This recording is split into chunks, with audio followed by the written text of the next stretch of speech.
Welcome to Backbone Unlimited. My name is Matt Hartsky. In this episode, we're talking about one of elk hunting's favorite topics, tactics. Most elk hunters are obsessed with tactics. Should I bugle? Should I sit water? Should I glass more or hike more? Should I be aggressive or stay patient? And on the surface, those feel like the right questions, but they're not, because the real problem isn't which tactic you're using. The problem is how you're using it and when you're using it. Most elk hunters are applying tactics with no real context. They hear something worked for somebody else, or they saw it in a video and they try to force it into their hunt, irregardless of what the elk are actually doing. And that's where things start to fall apart. Here's the truth you need to understand before anything else in this episode. There is no tactic that is always good, and there is no tactic that is always bad. Every tactic in elk hunting is situational. It's either correct for that moment or could be completely wrong for it. If you're not familiar with who I am, I've been hunting and guiding Western big game for over 34 years, and I've been a professional strength conditioning and nutrition coach for more than 30 years, and I'm here to help you become a more successful and consistent elk hunter and outdoorsman. If you look at what the best elk hunters in the world are teaching, the popular guys, right? There's a clear pattern. Corey Jacobson, for instance, talks about simplifying your approach and focusing on the fundamentals. Paul Meadow, one of my favorite dudes in elk hunting, emphasizes that calling only works when it matches the emotion and behavior of the elk.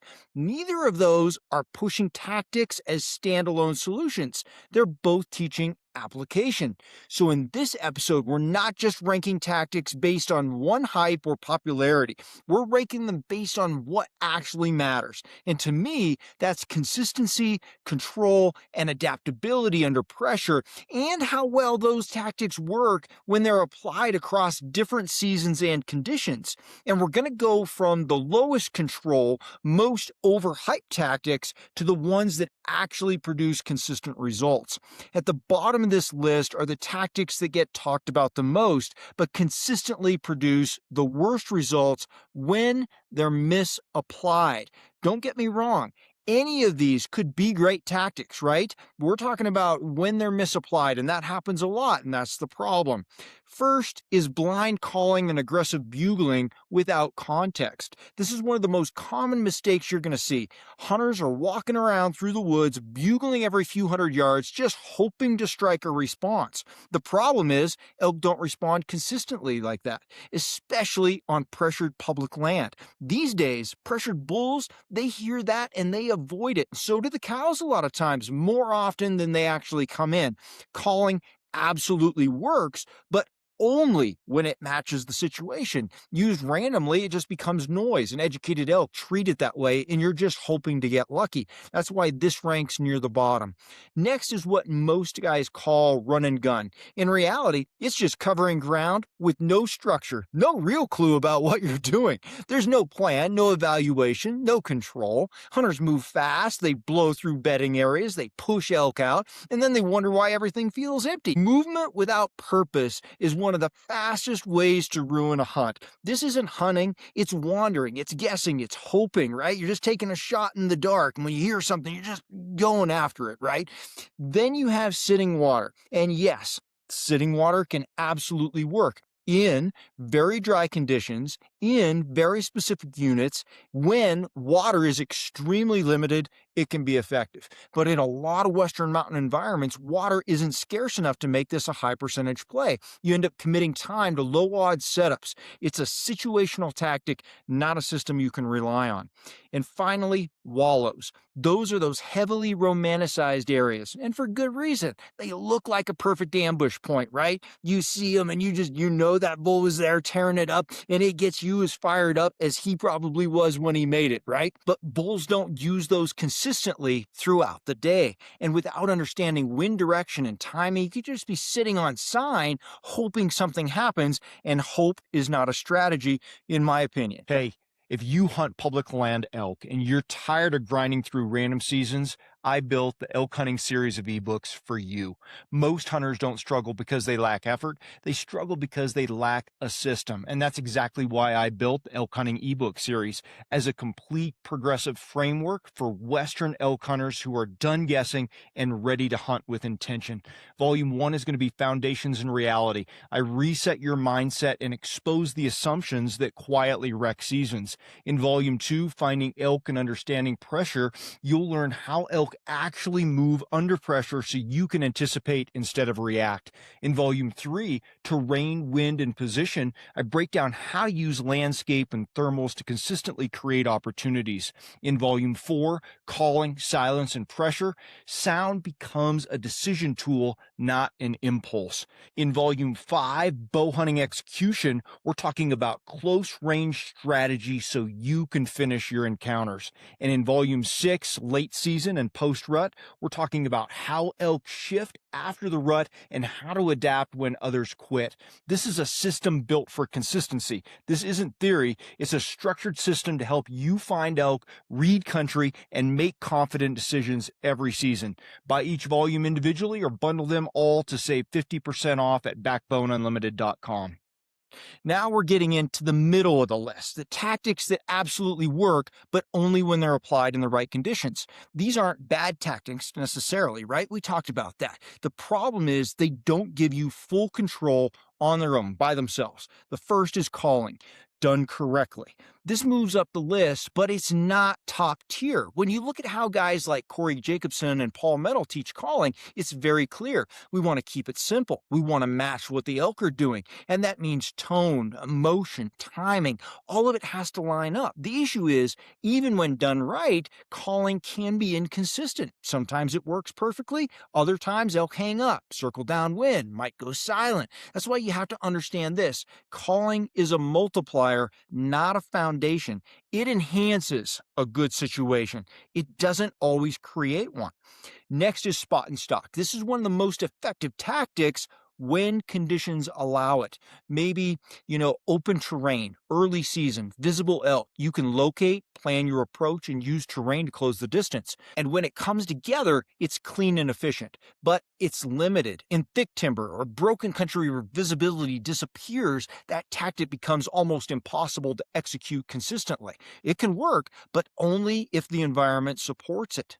Then you have glassing. This one is critical but often misunderstood. And I get lots of guys that message me that tell me, they don't have good glassing in their unit. I understand.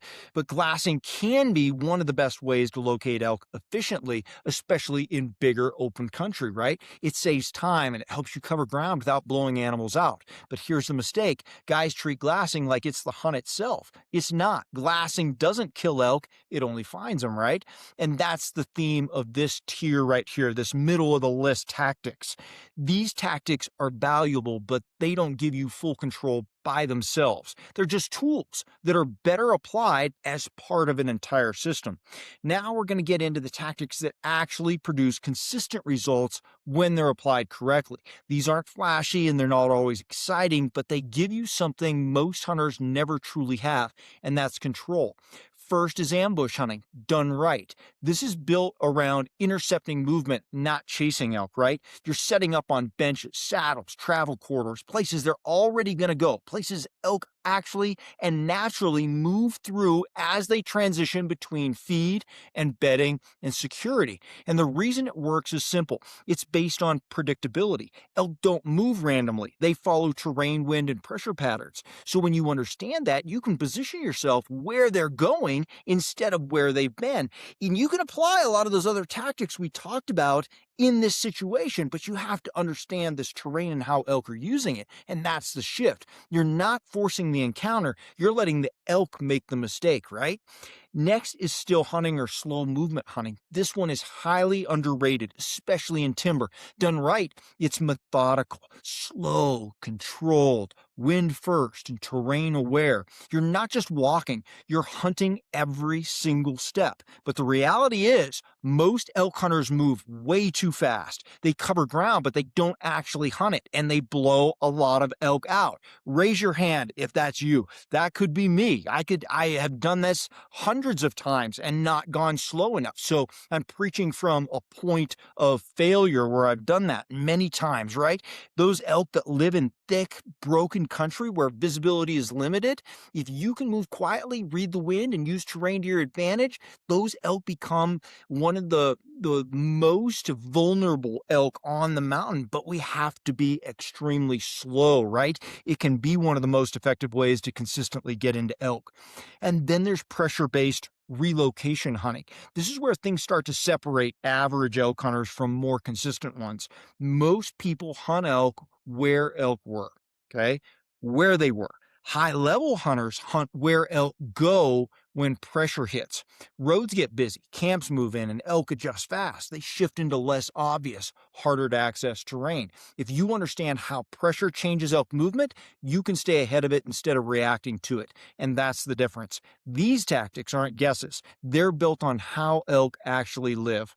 At the top of this list isn't a tactic at all, right? It's a system. You've heard me talk about this in recent videos, and it's one that I think separates hunters who occasionally get lucky from hunters who consistently get opportunities. They are able to use all or any of the tactics we've discussed in this video in the right context because they use a system. Now, they might use a different system than I do. They might be using this system without really realizing it, but this is the system I use that I recommend. Here it is. It's pretty simple, but it is absolutely effective, and it's going to help you narrow things down and stop guessing. We're going to locate, we're going to evaluate, we're going to position, we're going to execute, and then we're going to adjust as needed. This is the backbone system, and the reason it ranks number one is because it works everywhere.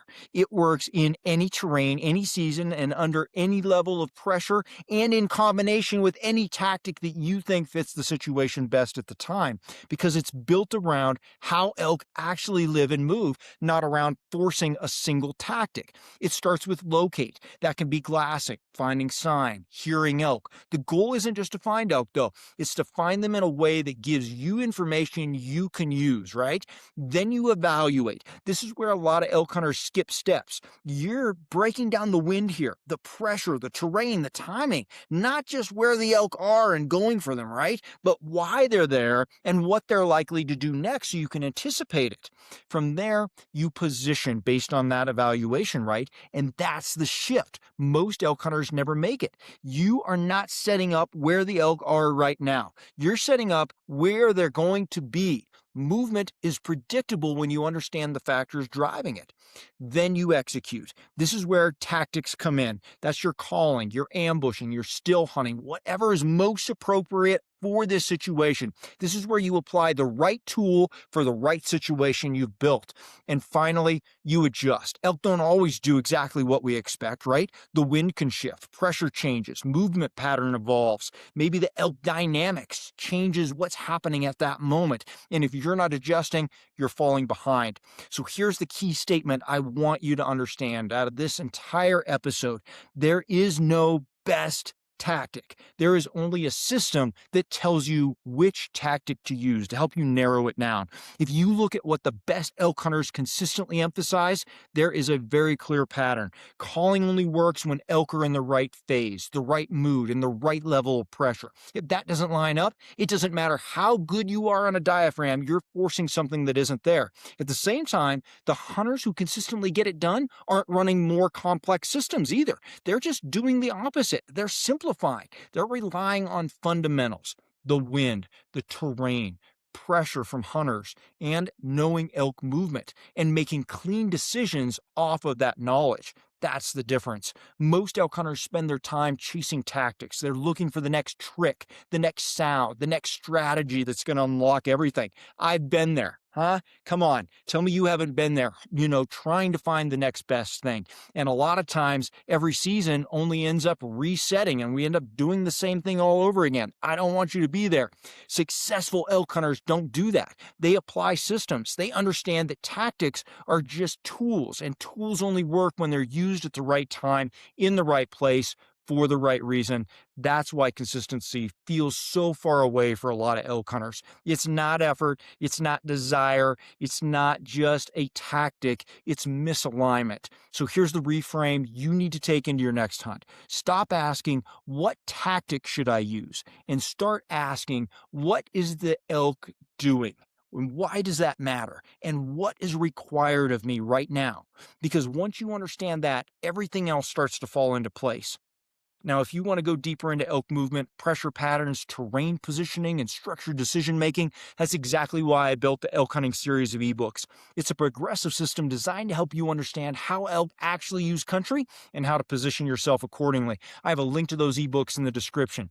If you want hands-on application and real-time breakdowns, we have an in-person Elk Camp 2026 that is built around this same philosophy: structure, preparation, and execution in real terrain. A ton of time is going to be spent at Elk Camp running you through real scenarios, applying these tactics in real ways, showing you what the real way is, what the real timing is, in the right place, the right circumstances. You can check out Elk Camp at backboneunlimited.com.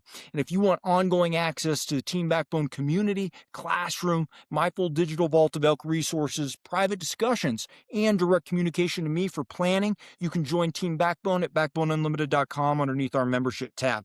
Everything we talk about here is connected. Preparation is not a single video, it's a system. Thanks for being here. Until next time, train harder, hunt smarter, and never settle.